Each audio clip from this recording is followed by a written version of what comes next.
From the historic campus of Hillsdale College in Hillsdale, Michigan, where the good, the true, and the beautiful are taught, nurtured, and honored, this is the Radio Free Hillsdale Hour, bringing the activity and education of the college to listeners across the country. Instead of a republic with great-souled statesmen, we now have a society of managers, which I think really took hold at the beginning of the progressive era. This is your host, Scot Bertram. Welcome to the Radio Free Hillsdale Hour, part of the Hillsdale College Podcast Network.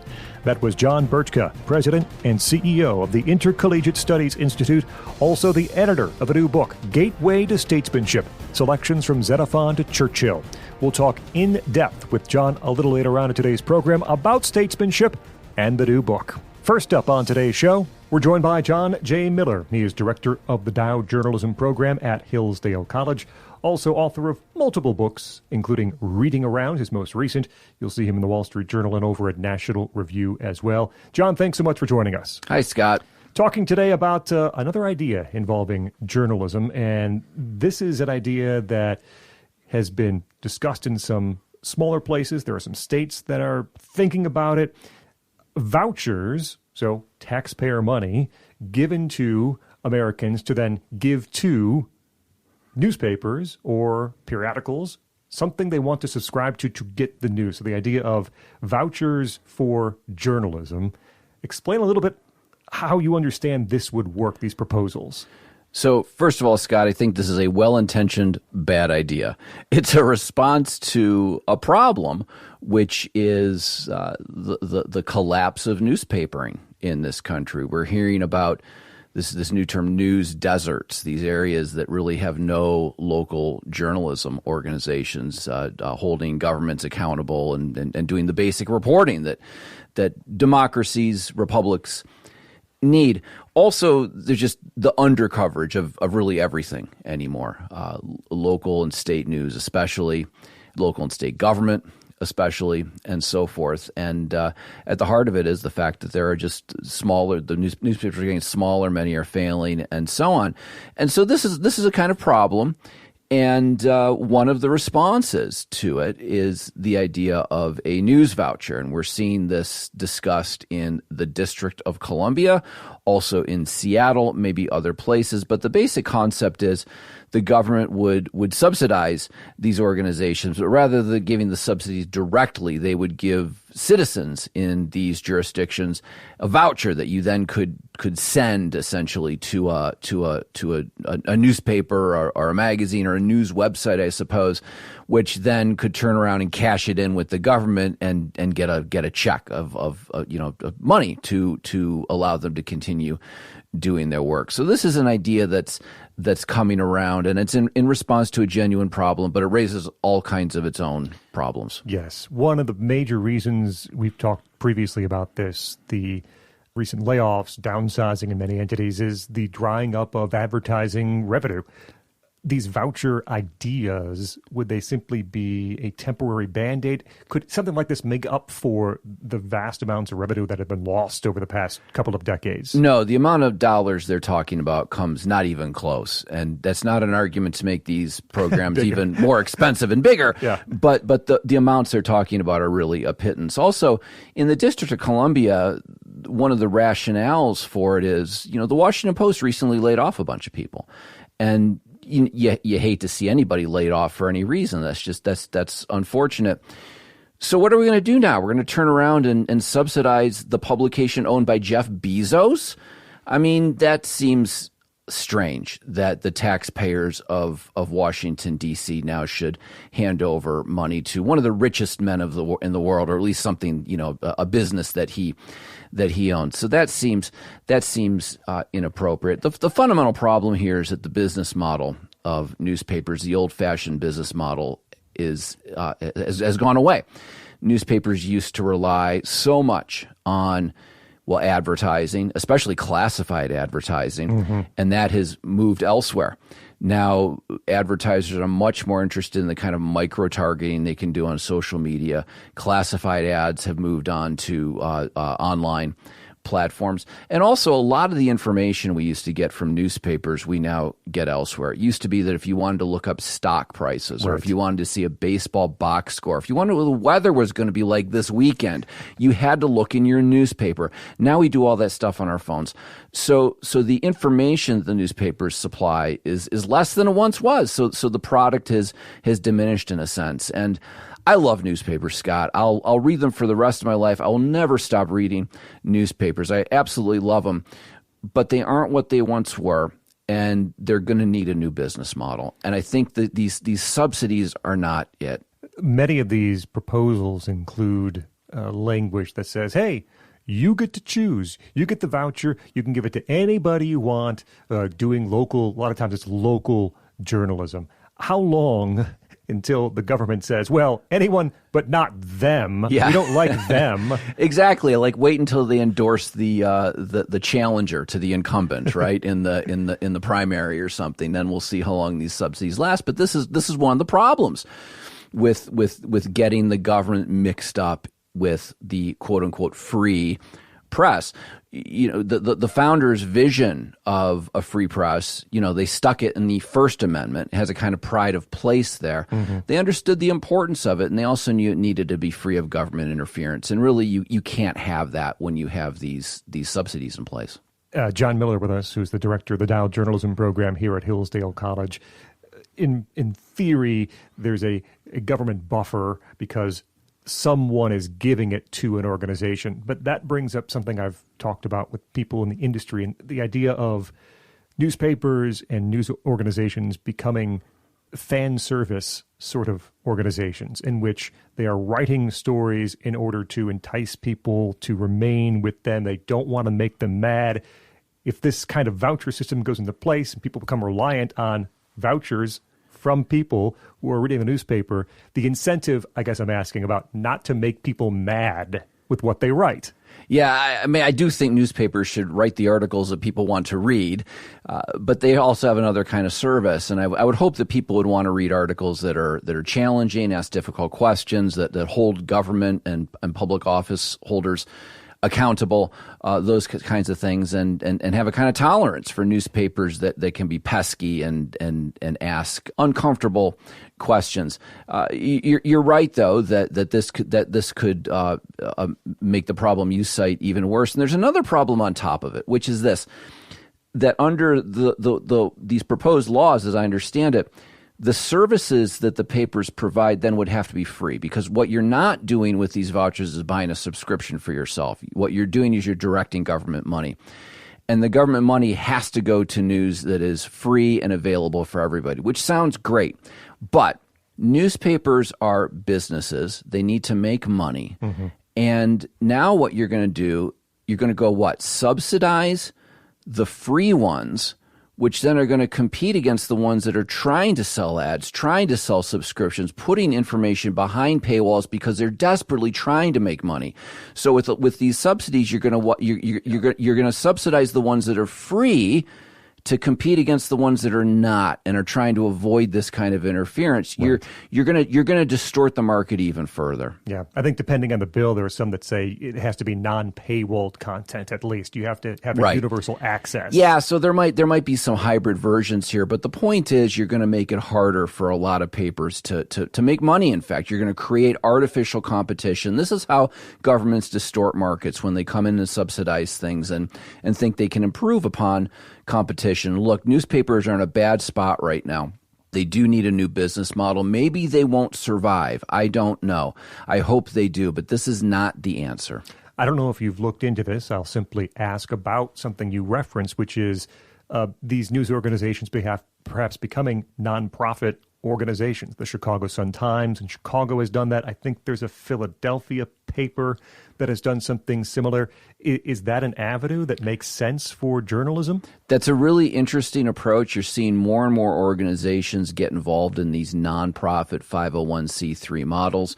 I work for National Review, which has a nonprofit component now. It also has a for-profit component. But you're seeing a lot of publications do both of these things and finding ways to raise charitable dollars, philanthropic dollars to do their work. And that's an interesting model. I don't know that it can work everywhere. I don't think it can work very well in a place like Hillsdale, Michigan, and in all the small communities that have had community newspapers and that sort of thing. But it has had some success on the national level. I expect that we're going to see more of it in the future. But I think at best it's kind of a partial solution. This might be a silly question.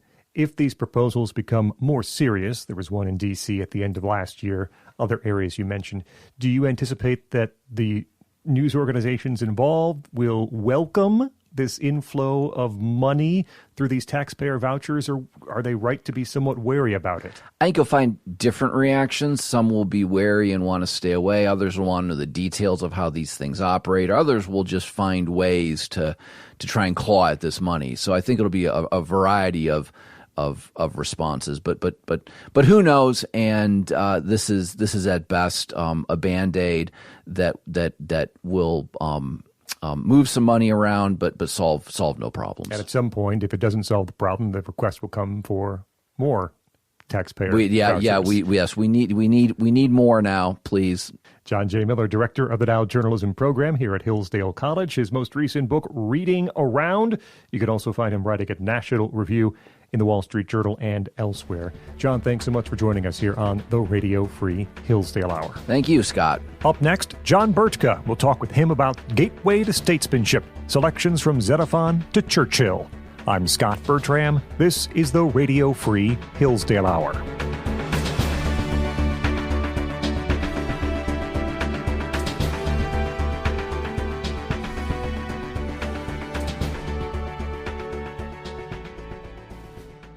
Hey, it's Scot Bertram, and I've got a challenge for you today. Become a better educated American citizen. And to help you do just that, we at Hillsdale College have our free online courses available for all who wish to learn. Our challenge? Take just one of our courses. There are so many to choose from. You can discover the beauty of the Bible and the Genesis story, study the writings of C.S. Lewis, or explore the true meaning of America in Constitution 101. We have dozens more to choose from, and all these self-paced free courses feature Hillsdale faculty and scholars, many you've heard on this podcast. So visit hillsdale.edu/course, COURSE,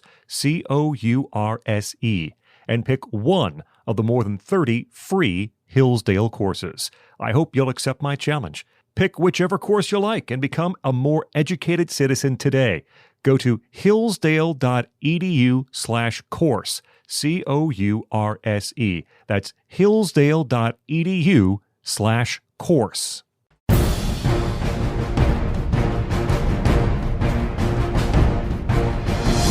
Welcome back to the Radio Free Hillsdale Hour. I'm Scot Bertram. Be sure to check out the Hillsdale College Podcast Network. It's at podcast.hillsdale.edu. There you can find older episodes of this show, plus other great Hillsdale College audio. We're joined by John Burtka. He is President and Chief Executive Officer of the Intercollegiate Studies Institute. Also is the editor of a brand new book, Gateway to Statesmanship, selections from Xenophon to Churchill. John, thanks so much for joining us. Thanks so much for having me on, Scott. Tell us a bit about the book. You write the introduction. There's a guy that we kind of like who writes the preface for the book, and then selections from a whole bunch of gentlemen who have been statesmen through the years. Tell people a bit more about this one. Absolutely. So my love of statesmanship, in particular these classic texts, which are called Mirrors for Princes, that offered advice for political leaders back in the ancient world. My love for that literary genre was actually born when I was an undergraduate student at Hillsdale College, and I discovered through both Larry Arnn and his Aristotle class, but also Stephen Smith and the classes that I took with him on Thomas More and on Erasmus, this love for this ancient tradition of statesmanship that connects the world of theory to the world of action. And as I looked out at our current political landscape today, I see a lot of people perpetually complaining about Washington, D.C., and rightly so. Particularly Congress has a very low approval rating among all Americans. And, I began to wonder, there's so many books out there offering advice to entrepreneurs for how to become the next Steve Jobs, for how to build a unicorn company. but there's nothing really comparable offering practical advice for statesmen to become great leaders. And so the project behind my book was going back to these ancient texts, going all the way back to the Greco-Roman, Judeo-Christian world. I've even included some texts from ancient India, China, and the Islamic world on statesmanship so that we could hold them up as a mirror, as an example for our leaders today, and hopefully, do that hard work of educating the next generation of American statesmen. We should be specific about this. Dr. Larry Arnn, the president of Hillsdale, does write the preface here. Your forward, or your introduction, I should say, is about this Mirrors for Princes tradition. Why do you think that this tradition suffered a decline, and why is it so important to resurrect it for our current age? So I think there's really two reasons that it suffered a decline. The first one is at the beginning of the progressive era, there was a shift away from statesmanship classically understood towards management, expertise, and bureaucracy. And you see an accompanying shift in the academy at that time, which has only gotten worse today, where young men and women are no longer reading the classic texts of Western civilization. Instead, they're really focused on managing society through the social sciences and through other bureaucratic processes. So instead of a republic with great-souled statesmen, we now have a society of managers, which I think really took hold at the beginning of the progressive era. The selections in the book range all the way back to ancient to modern. Tell us about some of the statesmen, some of the thinkers that you highlight in your book, and why in particular you selected them. Absolutely. So, I think we have to start with Xenophon. He's the very first text that you see there in the title. And Xenophon was actually a general in an army called the 10,000. And he fought, in a mercenary army that was actually trying to reconquer Babylon. And he wrote this book, The Education of Cyrus, writing about one of his heroes and role models. And this was a young man who grew up in ancient Persia, Cyrus the Great, and had a very rigorous education as a young boy, teaching him really what I would say are more martial virtues, restraint, fighting, hunting, think of kind of ancient Sparta. But it tells the story of this young boy growing up and how that formative education made him into a leader who at the time conquered all the way from modern day Iran to Greece. But then after that conquering and the challenges of leading men in very dangerous conditions, he then had an even greater challenge, which was ruling. And so he had to figure out how to rule, how to be a prudent leader. And then sadly, when he died, his children screwed it all up. And he says that the educational system really fell into decay. But the thing that I like about Xenophon, and the thing that I think is really important for our American context, is he talks about how when educational standards are heightened, a civilization prospers. But when educational standards decline, civilizations come to ruin, even the greatest ones, which I think is quite a prophetic warning for America. Although I know there are great groups like Hillsdale and like ISI that are fighting to change that. And then lastly, I would turn all the way to the present to Charles de Gaulle. Charles de Gaulle wrote this book called The Edge of the Sword. And I have a selection from the book. I actually had to get permission from Charles de Gaulle's son in order to use it in this collection because it's hard to find an English language translation. But Charles de Gaulle was a prisoner during World War I, but he was actually very disappointed in himself for getting wounded in battle. He felt some sense of shame that he wasn't out there fighting more on the front lines, that he spent so much time in prison drinking coffee and reading old books and newspapers. So when he got out, he actually sketched his portrait of an ideal political leader. He was in his early 30s when he wrote this, and then he devoted the rest of his life to becoming that great leader that he described. And he drew from inspiration from Aristotle and other classic leaders that your audience might be familiar with. And then he would go on, of course, to defend France during the Nazi invasion, found the Fifth French Republic, serve as president for 10 years, and usher in, the 30 glorious years of French kind of economic growth and prosperity. But I think it's a testament to what someone with ambition, rightly directed, can do if they glean the wisdom from this ancient tradition and then set it before them as a model to aspire to. And I think as a society, we need to really be setting that bar high for our statesmen and then really creating and strengthening these educational institutions that can raise the odds of us getting better and hopefully great statesmen, especially in moments of crisis. John Burtka is with us. He's editor of the new book, Gateway to Statesmanship, Selections from Xenophon to Churchill. Is there any single lesson or particular lesson that you noticed remained consistent across the authors you've chosen in this book, or a theme that was emphasized no matter when the time or era? That's a great question, because I do include quite a variety of sources.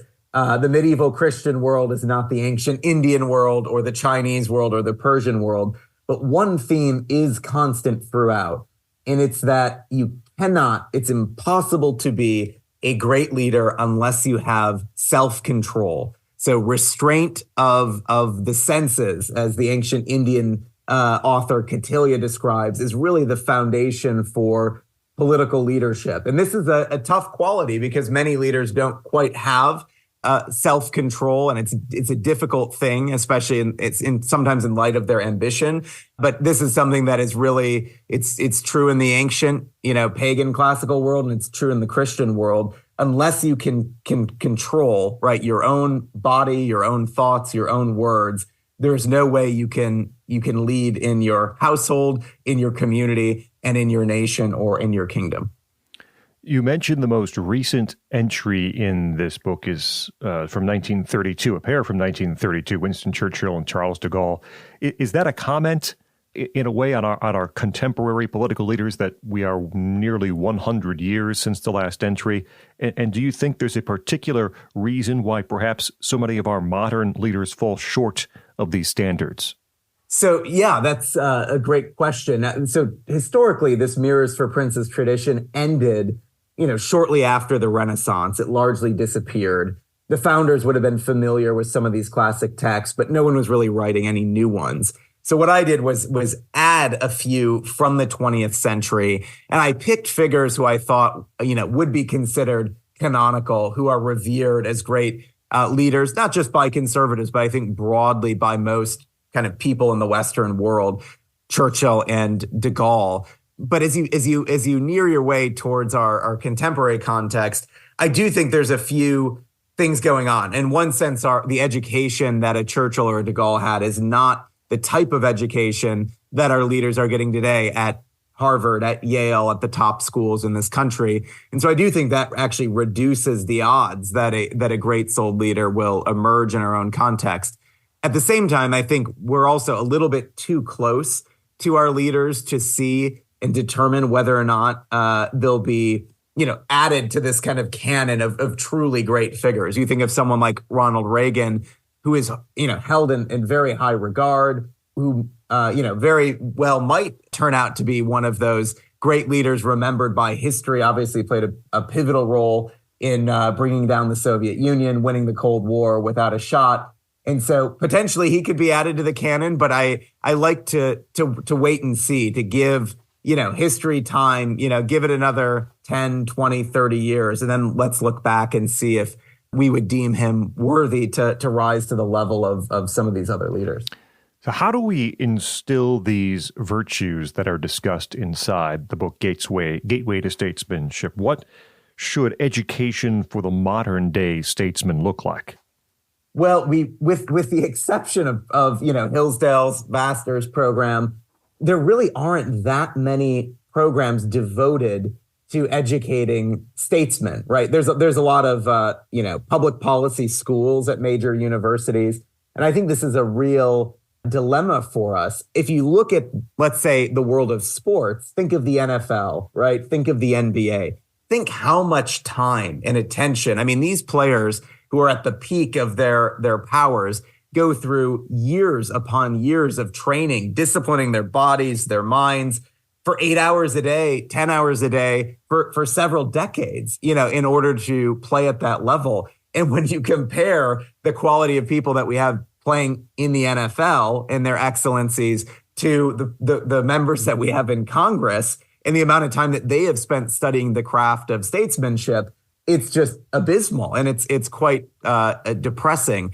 So, I think there's a way in which, by increasing the number of classical schools and charter schools and strengthening Hillsdale College, building more Hillsdale-like colleges around the country, that could certainly help. But those are really big things, and they're also expensive things. And so perhaps one solution from this tradition is that historically, education of great leaders didn't happen at some grand university. It was one-on-one, a mentorship relationship between a teacher and a pupil.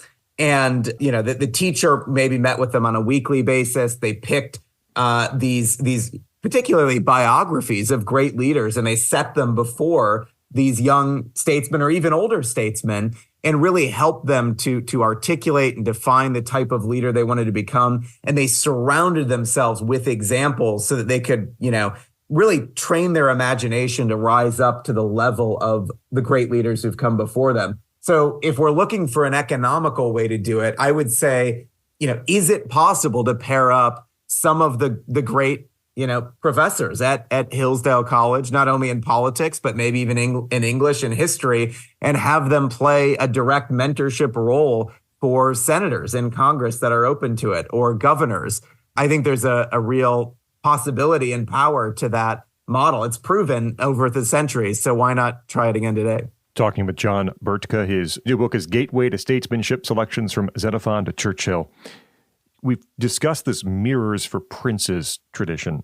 I wonder about our leaders today and the example they set or the mirrors that they serve as. What are they telling the next generation of leaders here in America? What kind of example are they setting, and what is it doing to potentially that next generation? Well, unfortunately, I think there are some examples, a handful of examples in the Senate or governors at the state level that are setting a positive example, both in terms of their rhetoric, their ideas, their policies. So I don't want to come off as overly despairing. But I do think we're in a peculiar situation where early in American history, you had this idea of the reluctant statesman. They call Washington the American Cincinnatus.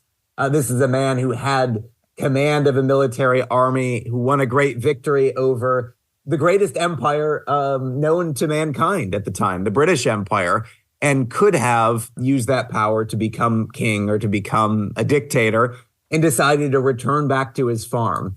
And eventually, was reluctantly pulled, to attend the Constitutional Convention and became president of the United States. But then he stepped down after 2 terms and wrote a very beautiful letter, his farewell address, which I've included, with a lot of admonitions for America. And so historically, you would have had educated leaders who were playing large roles in their communities and their societies and their businesses, who would be kind of reluctantly called to public service. And it was something that they saw as a great honor, but it wasn't really motivated primarily by self-interest or gain. Perhaps that's a slightly overly romantic view of it, but that's certainly the ideal that a Washington set. In today's context, it's a lot harder. Even with the shift in the 20th century, the progressive movement leaves nothing untouched.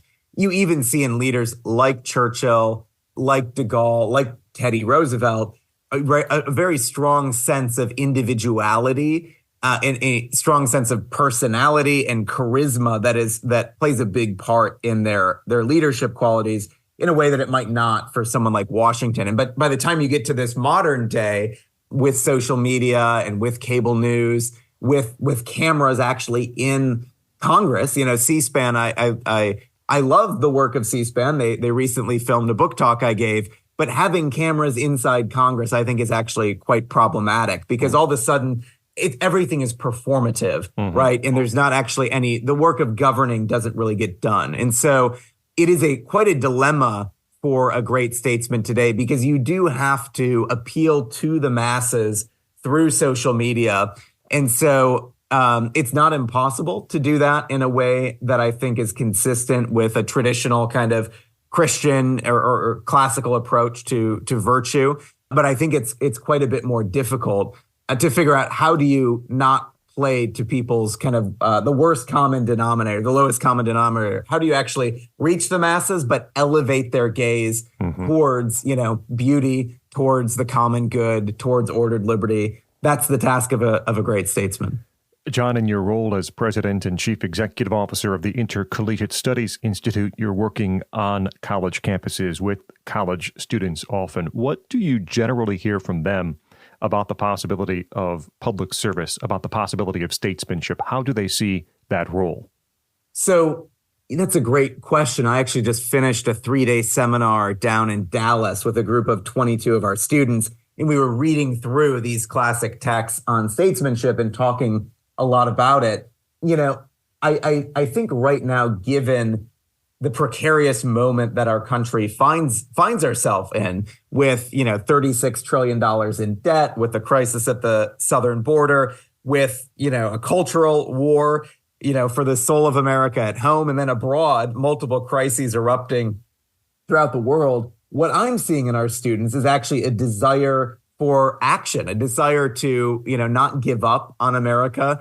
As Thomas More said, not to abandon the ship in a storm because you can't control the winds. They've grown up in an environment that is actually quite hostile to their faith, to their values, to their politics.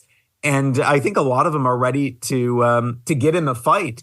And they actually do have a hope that America and this great nation can be restored. So I'm actually quite optimistic about what I see on campus. There's a funny way in which the worse that things get, the more people wake up to the reality that something needs to be done. And I think you see the light going on in a lot of young people's heads that things are not the way they're supposed to be. And so they're longing for mentors. They're longing for even religious faith in a way that 10 years ago, college students weren't quite as hungry for, because they're looking for something solid to land on amidst this very chaotic world. So I actually am quite hopeful for this country when I see what young people, not all of them, but particularly the ones that are involved with ISI, are hungering for. John Burtka, President and Chief Executive Officer of the Intercollegiate Studies Institute and editor of the new book, Gateway to Statesmanship, Selections from Xenophon to Churchill. That is available now. John, thanks so much for joining us here on the Radio Free Hillsdale Hour. Thank you so much, Scott.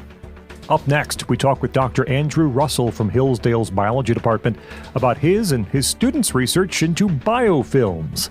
I'm Scot Bertram. This is the Radio Free Hillsdale Hour.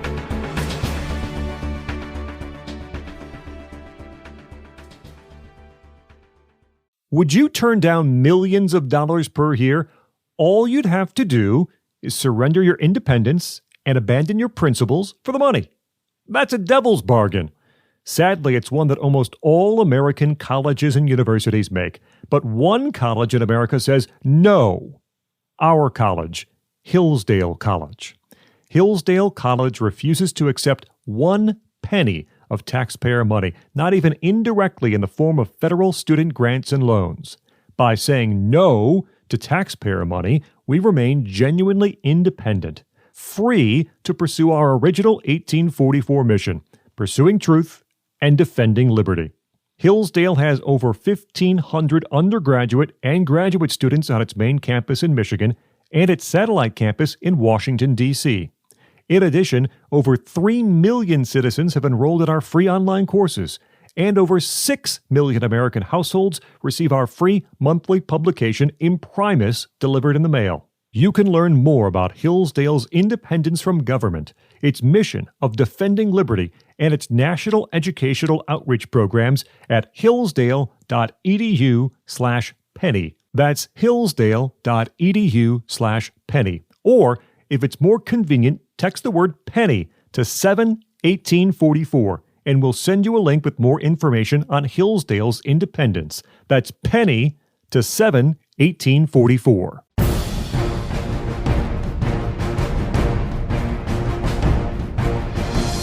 Welcome back to the Radio Free Hillsdale Hour. I'm Scot Bertram.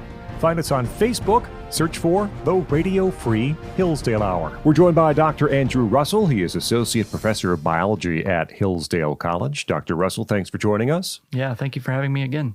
Continuing our conversation we started a while ago on biofilms. Last time we talked about a beer tubing, in fact. This time, something a little bit different. But for people who did not hear that initial conversation, just give us a little background, if you could, about biofilms and why there are times we have to prevent them from forming. Mm-hmm. Yeah, biofilms are essentially just the growth of microorganisms like bacteria and yeast, and they're growing in a communal type of aspect where they work together to stick to a surface and do things together. So this field is really just interested in how they form and how we can prevent them from forming. So there are various aspects where biofilms are bad, and now the research is actually starting to go in a direction where they're looking for beneficial applications of biofilms. You and some of our Hillsdale students have been researching a compound called zingerone. So what is that? Yeah, we were looking for ways to prevent biofilm formation. So a lot of the research has already been done in how they form. We've gathered a lot of information about how these bacteria do this.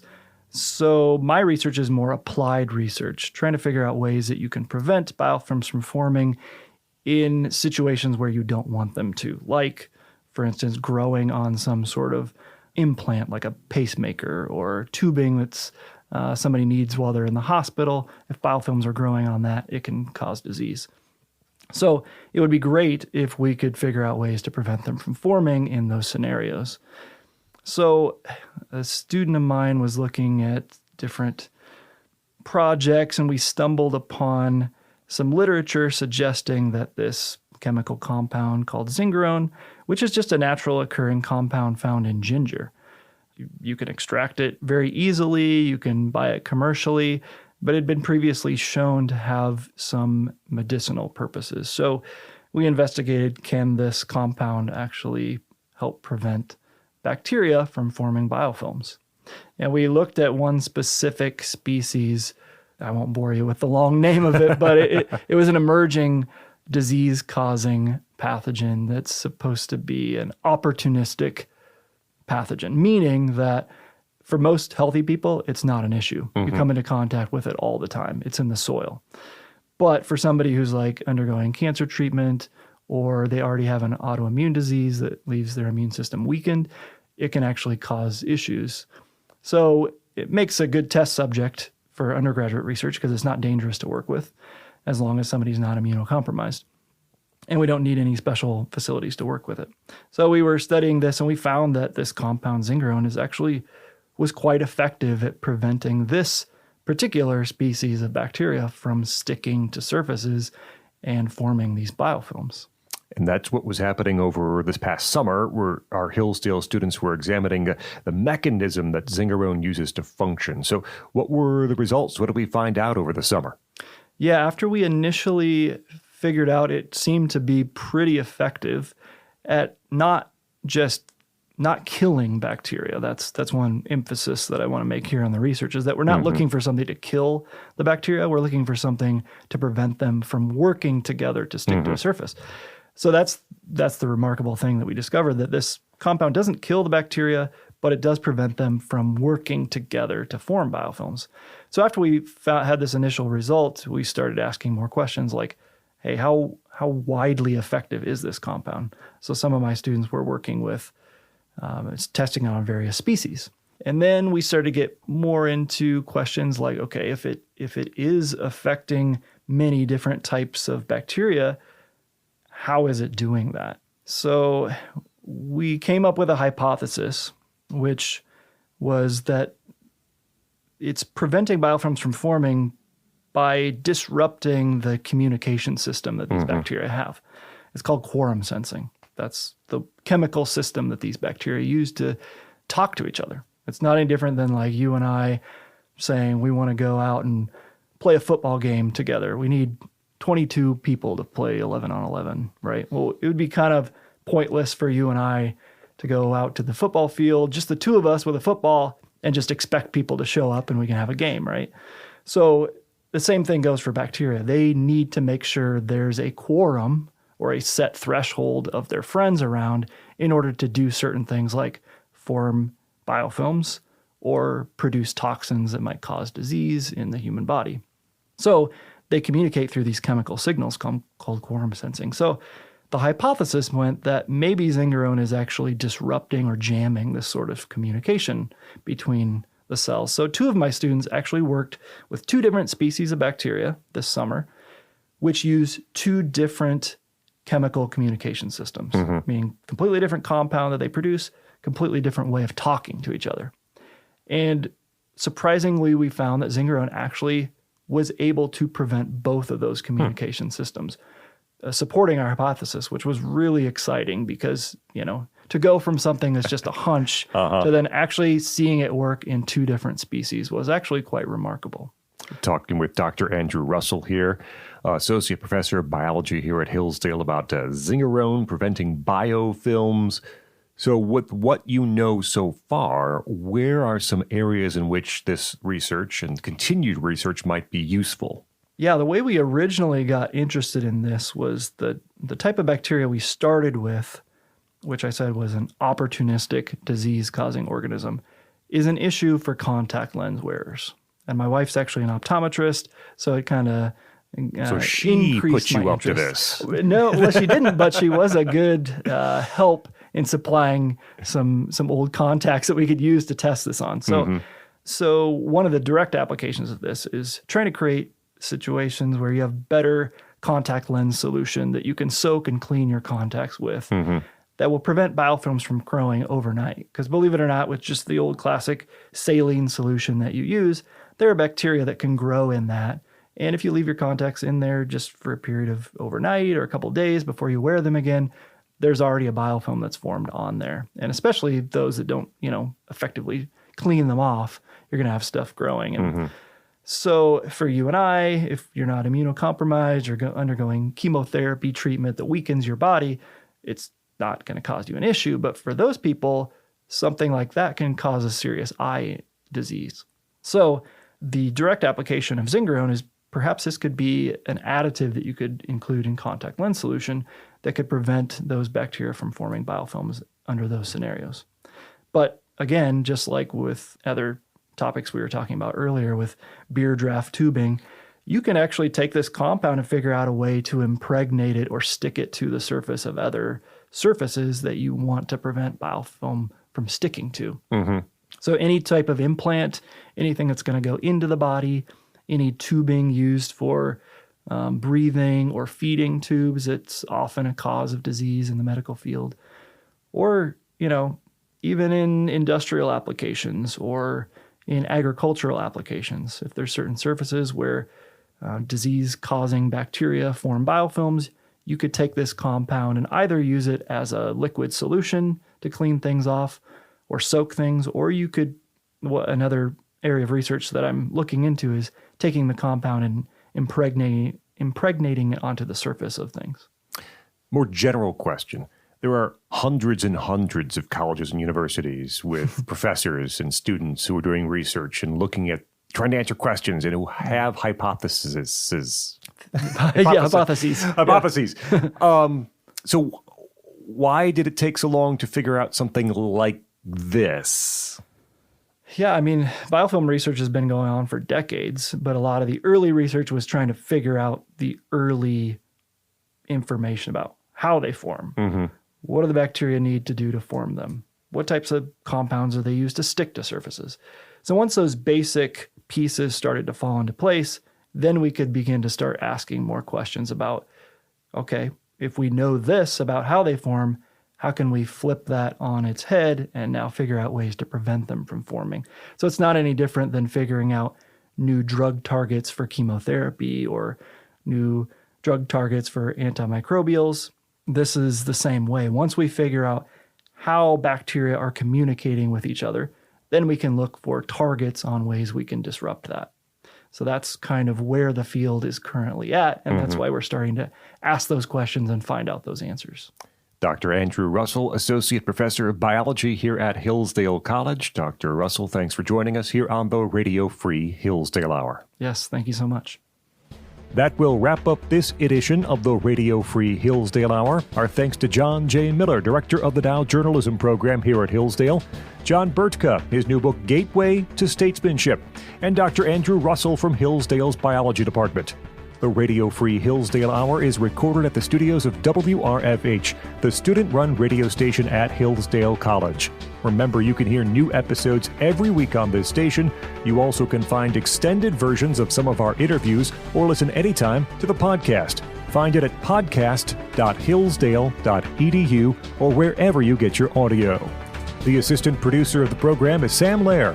Until next week, I'm Scot Bertram, and this has been the Radio Free Hillsdale Hour.